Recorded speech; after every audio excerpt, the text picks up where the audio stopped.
Well, hello there. Please do come in and get comfortable. You can take a seat right there. Now, how can I help you today? Oh, yes, you called earlier. Well, it's nice to meet you in person. I'm Detective Rose, and I can certainly assist you with this missing persons case. What's that? I look familiar. Really? Oh, I'm sure I would remember a handsome face like yours. A marriage counselor? No. I do think counseling is so important, of course. Therapy and counseling and talking about one's feelings. Do you want to talk about your feelings? I would love to share my feelings with you. I mean, we could talk openly if you'd like. But no, I've never worked as a marriage counselor. And I certainly never counseled you and your missing wife about your terrible relationship. I'm assuming if you went to marriage counseling, probably it was a rocky relationship, right? I'm sure I have that in my notes that I took over the phone with you. You have such a wonderful voice, by the way. Oh, yes, I really enjoyed talking to you. I was just laying in bed, hearing your voice. Sitting in bed. Sitting in my office chair here in my completely legitimate detective office. Oh, yes, I am an actual detective. I know that this precinct seems a little odd. Normally you find detectives, either police detectives in police departments But I'm a private detective. Yes, I like to keep things private and personal, if you know what I mean. So that's why you had to go through that back alley, through the that restaurant, yes, past the people playing poker, up the stairs, around the winding staircase, over the broken piano to get to my office. I know it's a little difficult to get to, but no, I promise you're not the only case that I have. You can see by all my files, I'm a very busy detective. That said, though, I would be more than happy to make you priority one. I do apologize, it's a little loud. When you have an office in a back alleyway on the second floor of a rundown restaurant, past an illegal poker den, it gets a little noisy, but we'll make it do, won't we? Anyway, like you were saying, your poor wife is missing, and I certainly was never your marriage counselor. So like we were saying, I am definitely a legit private detective, and it's very good that you came to me instead of going to the police force. No, you can't really trust those pesky police. They're always getting in your way, telling you you're not allowed there, you have a restraining order, this is private property, how did you get out of that holding cell? Yes, officers of the law are very tricky. Luckily, however, I'm trickier. I'm wiser, more professional, much better at my job. And of course, I'd be happy to help you find your missing wife, assuming she's still... Well, anyway, we don't need to get all morbid, do we?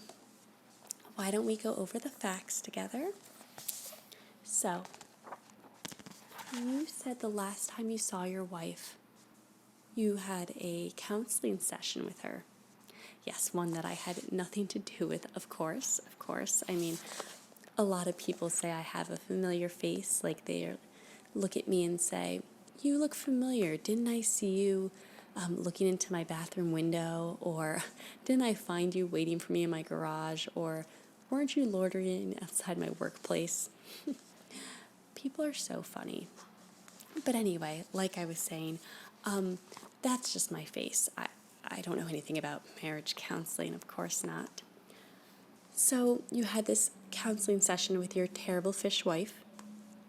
Oh, did I say fish? No, I don't know. I was just thinking sushi for lunch, Do you like sushi? How about some oysters? You know, they say oysters are an aphrodisiac. Maybe we could share a couple over some lunch. Take a very long, late lunch.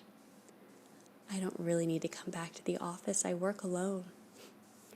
Or if you'd like, we could both come back to the office, lock the door. You just want to find your wife. All right, let's see if you can find her. I really don't think you'll be able to find her where she went. What? No, I didn't say anything. You must have misheard me. So where were we? So you had this counseling session with your terrible wife. Did you two argue that evening? Not that I'm accusing you. Of course not. You clearly could do no wrong. You're just perfect, aren't you? Oh, I'm sorry, I'm getting a little too personal, aren't I? It's difficult for me. I get so invested in these cases. And you see, I'm a very emotional person. I get attached so easily. And then once I get my hands on someone, I just never want to let them go. It's just a little bit of a problem. Maybe I should go to counseling. You know, counseling that's not court mandated. Anyway, let's continue, shall we? So where were we? Yes.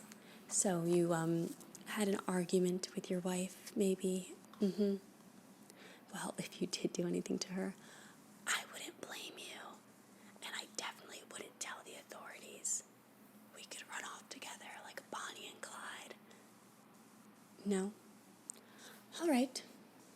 And then she went to work the next day, and you went to work. All right, well, that seems normal and natural enough.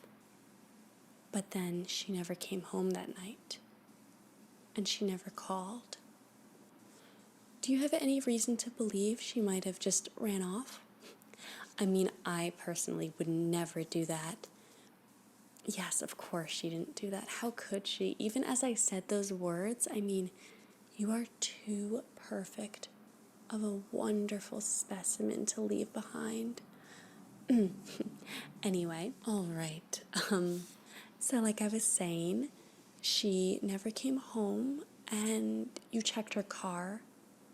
Where her car was left at work. Interesting. There was no sign of a struggle in the car. Well, no, there wouldn't be. Just asking, did you check her actual workplace?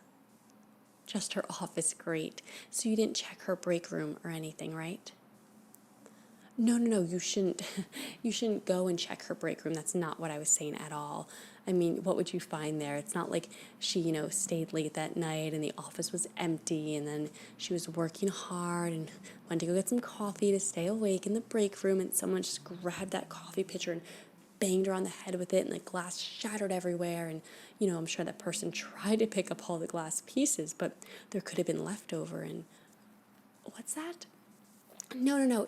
It's my job to think of crazy theories, but that definitely wouldn't happen, and you should not send police or anyone else to investigate the break room. I mean, I doubt anything happened. I doubt that she was dragged out through the hallways and that the person who did it happened to have a couple favors to call in and then got the carpets changed.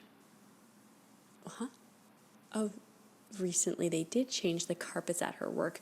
That was just a lucky guess. Don't worry about that. Like I said, I'm sure that's not what happened to your wife. No. So, you said you were sure she didn't run off, but I feel like you're not telling me something. Was there anything left at your house? I thought so. There was a note. Well, I don't know why you didn't tell me this sooner, but that's okay. Just in the future, you really, really shouldn't keep secrets from me, okay? I don't like that one bit. But anyway, like I was saying, let me see the note. My dear husband, I'm just not good enough for you. Well, isn't that true? Who could be good enough for you? I mean, if I was your wife, I would take good care of you, though. I would be there every moment, every waking moment. I would never leave you. When you closed your eyes to go to sleep, and as soon as you opened them when you woke up, I would be there. No matter where you turned, I would be waiting. Let me continue reading the note. My dear husband, I'm just not good enough for you. I've tried to work through it, but you deserve better. You really do deserve better, darling. There must be someone more worthy out there. I think she's onto something. Someone as beautiful as a summer rose. I wonder who she could be talking about. Someone who is smart and savvy, clever enough to have many jobs, clever enough to get rid of any obstacles in her way. You should find her and be with her. Your loving fish. How sweet. What's that? You're sure you didn't show it to me because you think it's fake? It looked like a real note to me. Not her handwriting. Well, people change, I mean, you went to counseling. You did say that your wife was becoming more distant during that session, right? No, of course not. Why would I know about your marriage session? That's crazy. I got files. I got files because as a detective, I have access to that. I actually have access to a lot of things. I found out everything about you. I mean, everything about you and her. Of course, in order to do my job better. I'm a professional. You can trust me, darling. You can trust me with your life. Maybe not your wife's life, but I'm just saying, you obviously can't trust your wife because she just left you. What a terrible thing to do. I mean, are you sure you really want to find her? I doubt you'd find her all in one piece anyway, so. Oh, nothing, darling. You're getting so worked up, and for what? There's nothing to worry about. You're safe here with us together, and it can always be like this if you'd like. You just want to get to the bottom of this mystery. Well, let me tell you something, sweetheart. It doesn't seem that mysterious to me. It seems like your wife is gone. And honestly, I'm over trying to find her. I think we did our best. You've been through so much. It's time to move on. Okay, who cares if it's been less than a week since she disappeared? I mean, that's long enough, right? We shouldn't let something like a pesky wife that may or may not still be alive, she's not, stand in our way. You and I are soulmates. I can just tell. I know you feel the same way. I can see it in your eyes. That's fear in your eyes? No.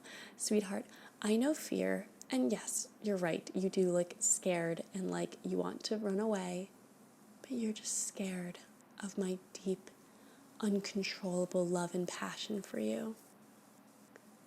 Now, why don't we forget about this missing wife and talk about our own relationship? I think as soon as we can get those death papers, once your wife's missing for long enough and the death papers come in, we should get married. What do you say? No. You're going to go somewhere else to the actual police? Good luck, see if they help you. He's gone. Gosh. I better clear out for the police come here. I really don't need to get arrested again.